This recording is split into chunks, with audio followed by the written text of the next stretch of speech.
Office যাওয়ার পথে মৃত্যুঞ্জয় প্রথম মৃত্যু দেখল, অনাহারে মৃত্যু। এতদিন শুধু শুধু শুনে আর পড়ে এসেছিল ফুটপাতে মৃত্যুর কথা, আজ চোখে পড়ল প্রথম। ফুটপাতে হাঁটা তার বেশি প্রয়োজন হয় না, নইলে দর্শনটা অনেক আগেই ঘটে যেত সন্দেহ নেই। বাড়ি থেকে বেরিয়ে দুপা হেঁটেই সে ট্রামে ওঠে, নামে গিয়ে প্রায় অফিসের দরজায়।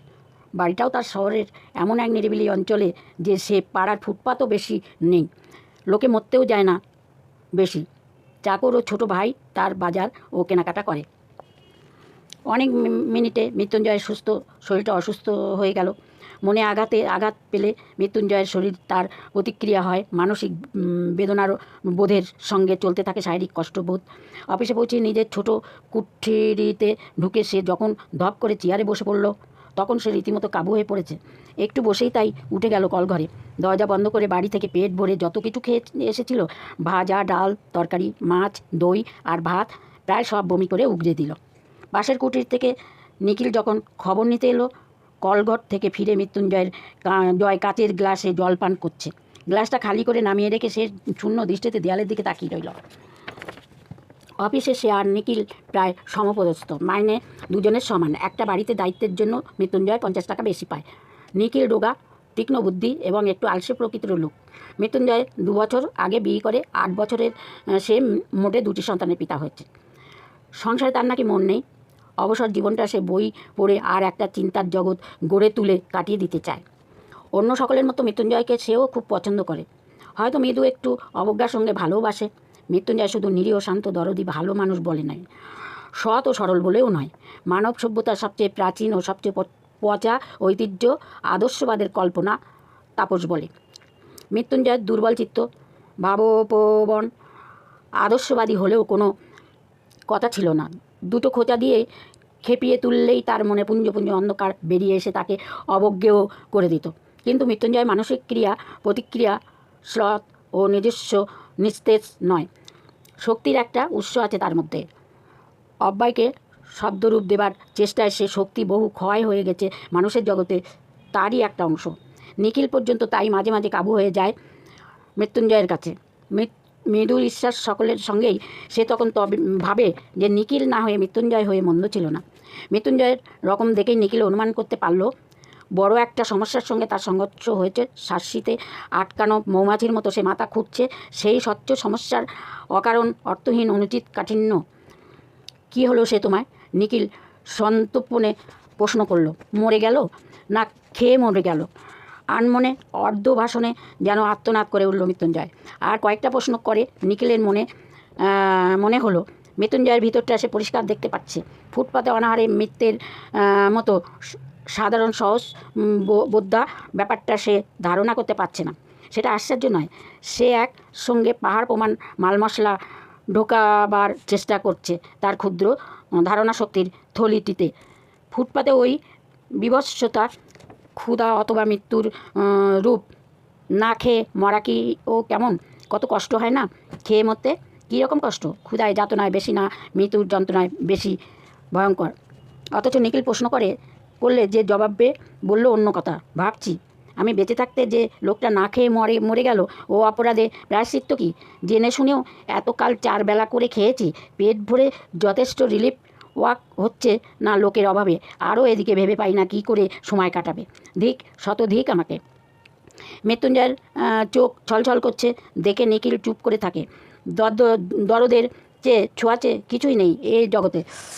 নিখিলের মনটা খারাপ হয়ে গেল। দেশের সমস্ত দরদ পুঞ্জীভূত করে ঢাললেও এ আগুন নিভবে না।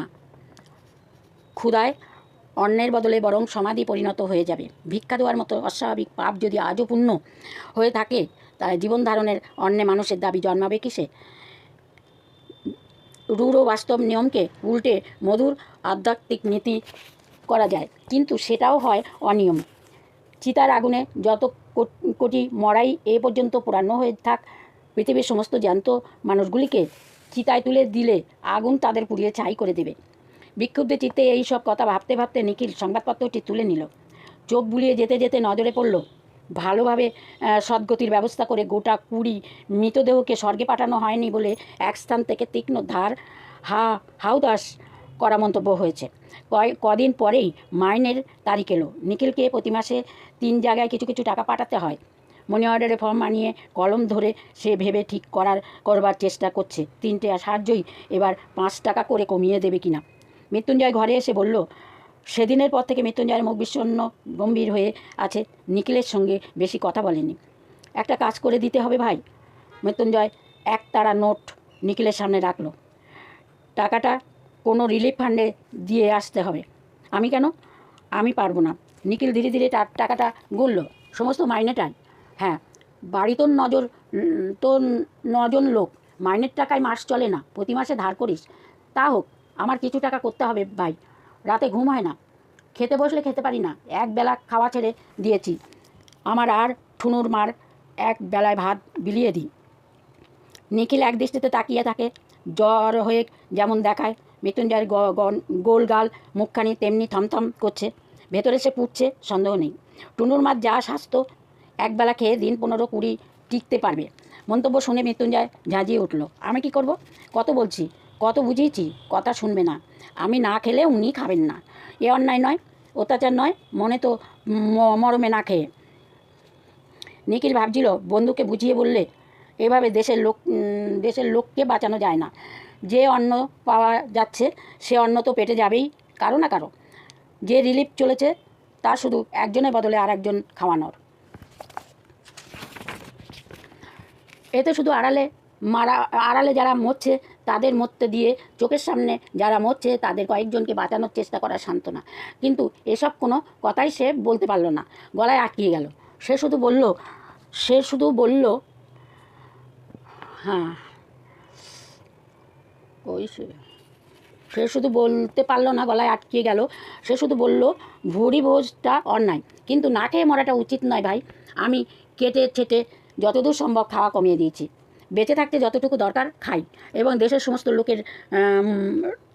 লোক মরে গেলেও যদি সেইটুকু সংগ্রহ করার ক্ষমতা আমার থাকে, কাউকে না দিয়ে নিজেই আমি তা খাবো। নীতি ধর্মের দিক থেকে বলছি না, সমাজ ধর্মের দিক থেকে বিচার করলে 10 জনকে খুন করার চেয়ে নিজেকে না খাইয়ে মারা বড় পাপ। ওটা পাশবিক স্বার্থপরতা। কিন্তু যারা না খেয়ে মরেছে তাদের যদি এই স্বার্থপরতা থাকতো, এক কাপ অখাদ্য গুয়েল দেওয়ার বদলে তাদের যদি স্বার্থপর করে তোলা হতো, অন্ন থাকতে বাংলায় না খেয়ে কেউ মরতো না। তা সে অন্য 1000 মাইল দূরেই থাক, আর 131টা তালা লাগানো গুদামেই হোক। তুই পাগল নিখিল, বদ্ধ পাগল, বলে মৃত্যুঞ্জয় উঠে গেল।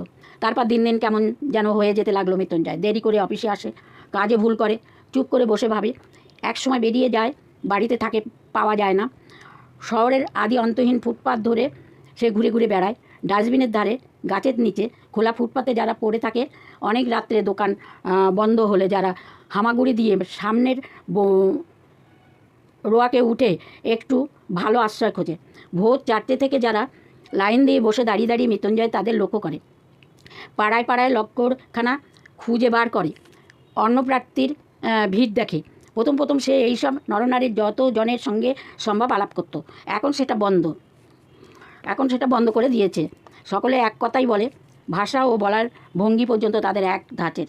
নেশায় আচ্ছন্ন অর্ধচেতন মানুষের প্যানপানানির মতো ধীমানো সুরে সেই এক ভাগ্যের কথা, দুঃখিনী কাহিনী। কারো বুকে নালিশ নেই, কারো মনে প্রতিবাদ নেই। কোথাও থেকে কিভাবে কেমন করে সব উল্টো পাল্টা হয়ে গেল তারা জানেনি, বোঝেনি, কিন্তু মেনে নিয়েছে। মৃত্যুঞ্জয়ের বাড়ি অবস্থা শোচনীয়। টুনুর মা বিছানা নিয়েছে, বিছানায় পড়ে থেকে সে বাড়ির ছেলে বুড়ো সকলকে তাগিদ দিয়ে স্বামীর খোঁজে বারবার বাইরে পাঠিয়ে দেয়। কিন্তু এই বিরাট শহরের কোথায় আগন্তুক মানুষের কোন জঞ্জালের মধ্যে তারা খুঁজে বার করবে? কিছুক্ষণ বাইরে কাটিয়ে তারা ফিরে আসে। টুনুর মাকে মিথ্যা করে বলে যে মৃত্যুঞ্জয় আসছে, খানিক পরেই আসছে। খবর দিয়েই বাড়ির সকলে কেউ গম্ভীর, কেউ কাঁদো কাঁদো মুখ করে বসে থাকে।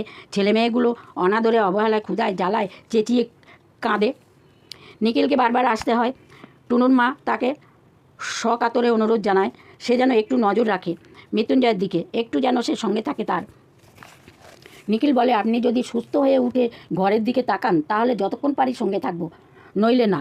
টুনুর মা বলে, উঠতে পারলে আমিও তো ওর সঙ্গে ঘুরতাম ঠাকুরপো। ঘুরতেন নিশ্চয়ই। ওর সঙ্গে থেকে থেকে আমিও অনেকটা ওর মতন হয়ে গেছি। উনি পাগল হয়ে যাচ্ছেন, আমারও মনে হচ্ছে যেন পাগল হয়ে যাব। ছেলেমেয়েগুলির জন্য সত্যি আমার ভাবনা হয় না, কেবলই মনে পড়ে ফুটপাতের ওই লোকগুলির কথা। আমাকে 2-3 দিন সঙ্গে নিয়ে গিয়েছিলেন। অনেকক্ষণ চুপ করে থেকে টুনুর মা আবার বলে, আচ্ছা কিছুই কি করা যায় না? এই ভাবনাতেই ওর মাথাটা খারাপ হয়ে যাচ্ছে। কেমন একটা ধারণা জন্মেছে, যথা সর্বস্ব দান করলেও কিছুই ভালো করতে পারবেন না। দারুণ একটা হতাশা জেগেছে ওর মনে। একেবারে মুষড়ে যাচ্ছেন দিনকে দিন। নিখিল শুনে আর তার মুখ কালি হয়ে যায়। মৃত্যুঞ্জয় অফিসে যায় না। নিখিল চেষ্টা করে তার ছুটির ব্যবস্থা করিয়ে দিয়েছে। অফিসে ছুটির পর সে মৃত্যুঞ্জয়ের কাছে যায়। মৃত্যুঞ্জয়ের ঘোরাফেরার স্থানগুলি এখন অনেকটা নির্দিষ্ট হয়ে গেছে। ঘন্টার পর ঘন্টা সেও মৃত্যুঞ্জয়ের সঙ্গে কাটিয়ে দেয়। ঘুরিয়ে ফিরিয়ে নানাভাবে তাকে উল্টো কথা শোনায়। নিজের আগেরকার যুক্তির সতর্কগুলি নিজেই খণ্ড খণ্ড করে দেয়। মৃত্যুঞ্জয় শোনে, কিন্তু তার চোখ দেখেই টের পাওয়া যায় যে সে কথায় মানে সে আর বুঝতে পারছে না। তার অভিজ্ঞতার কাছে কথার মারপ্যাচ অর্থহীন হয়ে গেছে। ক্রমে ক্রমে নিখিলকে হাল ছেড়ে দিতে হয়। তারপর মৃত্যুঞ্জয়ের গা থেকে ধুলি মলিন সিল্কের জামা অদৃশ্য হয়ে যায়। পুরনো ধুতির বদলে আসে ছেঁড়া ন্যাকড়া। গায়ে তার মাটির জামা হয়ে দৃশ্যমান হয়ে ওঠে। দাড়িতে মুখ ঢেকে যায়। ছোট একটি মগ হাতে আরও 10 জনের সঙ্গে সে পড়ে থাকে। ফুটপাতে আর কাড়াকাড়ি মারামারি করে। লক্করখানা খিচুড়ি খায়, বলে, গা থেকে এইছি, খেতে পাইনে বাবা, আমার খেতে দাও।